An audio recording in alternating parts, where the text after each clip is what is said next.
লাভালাভি বেশি করবা না, 12 কোটিতে গাছের গোড়া আসতে নাড়া দেবে, মামু বাড়ি দিল্লি গিয়ে পড়বা, বাংলার জমিনে জায়গা হবে না।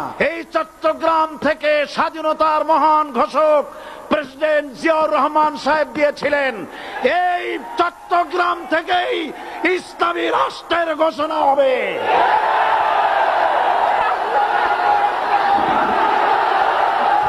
আমাকে যারা রাজাকার বলবে তারা পিতৃ পরিচয়হীন অবৈধ সন্তান।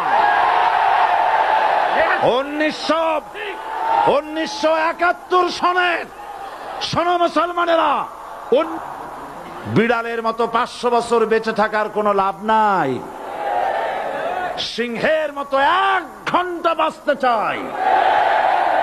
প্রধানমন্ত্রী সুদ্ধা অন্তত 3 শতাধিক পার্লামেন্টের সম্মানিত সদস্যরা সেদিন বসা। 1997 সনের বাজেট বক্তৃতা যখন আমি করতেছিলাম, ডক্টর কুদরতে খোদা, নাম রাখছে কুদরতে খোদা, আসলে গজবে খোদা। এ লোকটি নাস্তিক, ইসলামের চূড়ান্ত দুশমন। তার প্রণীত শিক্ষা ব্যবস্থার যখন সমালোচনা করছিলাম, ট্রেজারি বেঞ্চ থেকে আমাকে বলা হলো রাজাকার। আমি আমার সমস্ত শক্তি একত্রিত করে বলেছিলাম, শুধুমাত্র হিন্দুস্তানের রাজাকারেরাই আমাকে রাজাকার বলতে পারে। আমি বলেছিলাম 1973 সন পর্যন্ত আমি বাংলাদেশের কোন রাজনৈতিক দলের নেতা এবং কর্মী ছিলাম না। আমি রাজাকার নই। আমাকে রাজাকার বলে যদি তাকেও প্রমাণ করতে না পারে, 10 কোটি টাকার মানহানি মামলা দায়ের করব। আমার এই বক্তব্য সারা দুনিয়া শুনেছে, পার্লামেন্টে আমার এই বক্তব্য রেকর্ড হয়ে আছে। সেদিন 3 শতাধিক পার্লামেন্ট মেম্বারের কেউ আমার চ্যালেঞ্জ গ্রহণ করেন নাই। যে কোনো ব্যক্তি পার্লামেন্টে গিয়ে আমার বক্তৃতা দেখে আসতে পারেন। এরপরে 1997 সনের 7 অক্টোবর দৈনিক জনকণ্ঠ পত্রিকা যখন আমার বিরুদ্ধে লিখলো, সেই পত্রিকায় সাইদির ওপেন চ্যালেঞ্জ 8ম পাতা, 1997 7 অক্টোবর, এত বড় 2 কলমে হেডিং।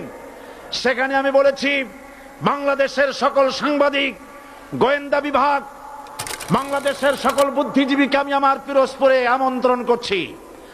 আমার উপস্থিতিতে যদি কেউ প্রমাণ করতে পারে বাংলাদেশের স্বাধীনতা যুদ্ধের বিরুদ্ধে আমার কোন ভূমিকা ছিল, সজ্ঞানে স্বেচ্ছায় জাতীয় সংসদের সদস্য পদ থেকে পদত্যাগ করব। 3 বছর পার হয়ে গেছে, আজ পর্যন্ত কেউ এই চ্যালেঞ্জের মোকাবেলা করে নাই। সুতরাং আমাকে যারা রাজাকার বলবে তারা পিতৃ পরিচয়হীন অবৈধ সন্তান। 1971 সনের শোনো মুসলমানেরা, 1971 সনের কোন কাদা সাইদির গায়ে লাগে নাই। আমাকে রাজাকার বলে জনগণ থেকে বিচ্ছিন্ন করবা, জনগণ থেকে আমারে বিচ্ছিন্ন করা যাবে না। কারণ এই জনগণ আমার জন্য আসে না, এই জনগণ আসে আল্লাহর কোরআনের জন্য।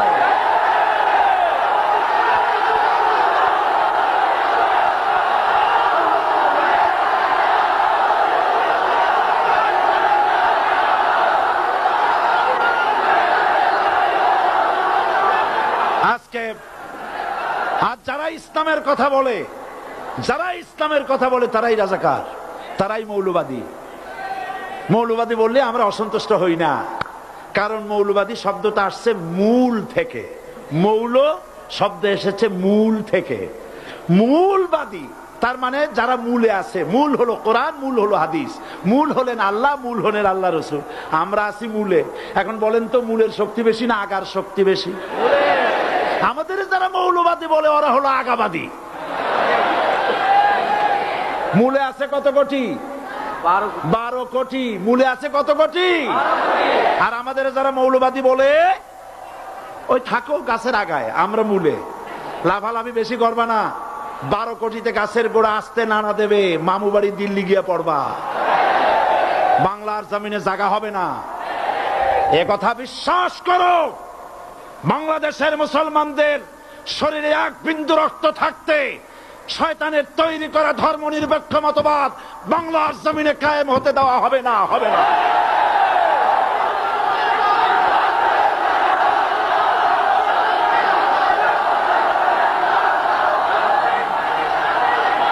রাসূল করিম সাল্লাল্লাহু আলাইহি ওয়াসাল্লাম কোরআন প্রতিষ্ঠার জন্য আন্দোলন করেছিলেন। আয়াতুল কুরসি আমাদের সে কথাই শিখেছে। আল্লাহ রাব্বুল আলামিন বলেন, আল্লাহু লা ইলাহা ইল্লা হুয়াল হাইয়ুল কাইয়্যুম। প্রাণ খুলে পড়েন, আল্লাহু লা ইলাহা ইল্লা হুয়াল হাইয়ুল কাইয়্যুম। আল্লাহ হচ্ছেন তিনি যিনি ছাড়া কোনো ইলাহ নাই, আইনদাতা নাই, বিধানদাতা নাই। আমরা মানুষের তৈরি করা আইন মানি না।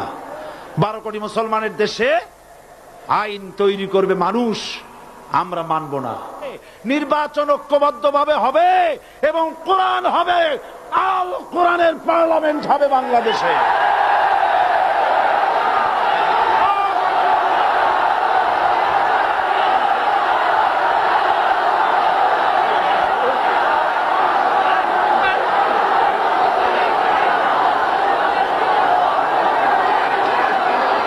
চট্টগ্রাম থেকে স্বাধীনতার মহান ঘোষক প্রেসিডেন্ট জিয়াউর রহমান সাহেব দিয়েছিলেন। এই চট্টগ্রাম থেকেই ইসলামী রাষ্ট্রের ঘোষণা হবে।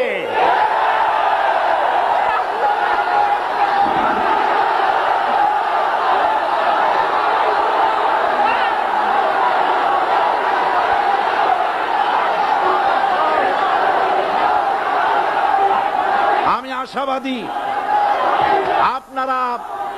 আপনারা অবশ্যই তা পারবেন। আমি 100% বিশ্বাস করি ইনশাআল্লাহ।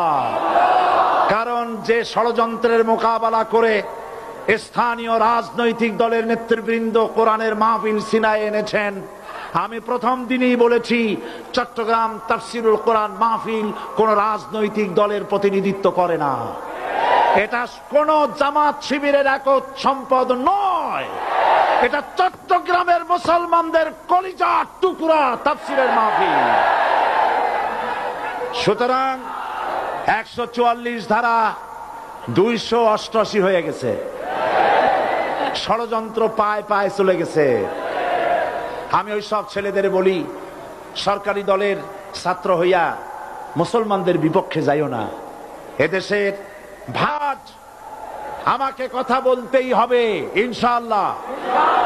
কারণ আগামীতে আবার আপনাদের সাথে দেখা হবে কিনা আমি জানি না। কথা বলতেই হবে। বসেন, কেউ দাঁড়িয়ে থাকবেন না। আমি দেখতে পাচ্ছি বাংলাদেশের ভাগ্য আকাশে উত্তর গগনে কালো মেঘ জমা হয়েছে। ঝড়ের পূর্বাভাস লক্ষ্য করছি।